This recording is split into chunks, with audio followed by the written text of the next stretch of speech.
naman siya nag-outro, nag-out na naman siya. Saan na?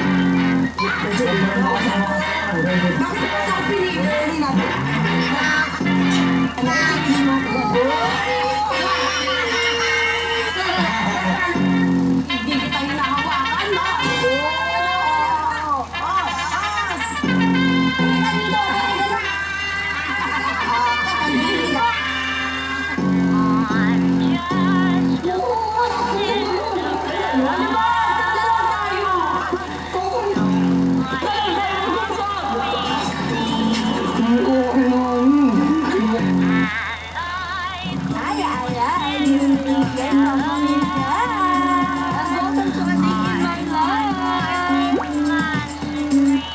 Ngayong araw nga kakagising ko nga lang din kaya naman talaga namang agad akong bumangon para tumulala. Hindi mo naman kasi tulala na naman ang person. Imbes na bumangon na para gawin lahat ng gagawin, hindi mo naman kasi ang tagal ko nakatulala dyan. Mag-alas 12 na nga ako nakagising din dahil nga puyat nga naman ang about na yan. Matutulog pa nga sana ako ulit yung dahil antok na antok talaga ako. Ako nga lang naisip ko nga ito pala akong gagawin. Pagkatapos ko nga tumulala ng matagal, bumaba agad ako dahil ngayon nahanap na ako sa mga. At nakita ko nga dito sila Kuya Adrian at Bao na nag-affiliate na nag-start na talaga sila sa trabaho nila. At eto nga ako natangkay na pagkatapos nga yung ginagawa nila, tinawag nga kami dito ni Ate Pini para kumain. Grabe na nakakatawa kasi pinulit ko yung minuto. Pagkatapos nga namin kumain, pumunta na agad ako sa taas para maglaba para kunin lahat ang madudumi ko. Grabe kasi ilang araw na rin ako hindi nakakapaglaba kaya naman samahan niyo ako para maglaba. Pinipili ko na nga ilalabang bigyan para malaban ko na kaagad at dadali ko na ng washing machine. Pagkakuha ko nga ng mga damit ko, binaba ko na agad ko pagkatapos ilagay ko na sa washing machine. Nilagyan ko na nga dito yung isang damak-bak na sabi ko. Kaya lang tinatamad talaga ako maglaba dyan. Kaso nga lang kapag di ako naglaba, wala akong masusuot talaga. Pagkatapos ko nga magsalang pumunta agad ako sa taas. Dahil nga kukuha nga ako ng damit para nga makaligo na. Nakakagad ako lang ba? Kasi may hanap ako ng damit, wala akong mahanap. Kahit na sobrang dami kong damit talaga, wala talaga akong masuot, wala akong mapili. Kaya talaga sobrang tagal magpili ng damit ang i-above na yan. Kung nga naghahanap ng damit yan, paano ba naman wala talaga akong mahanap? Diba? Ang tamad kasi maglalala.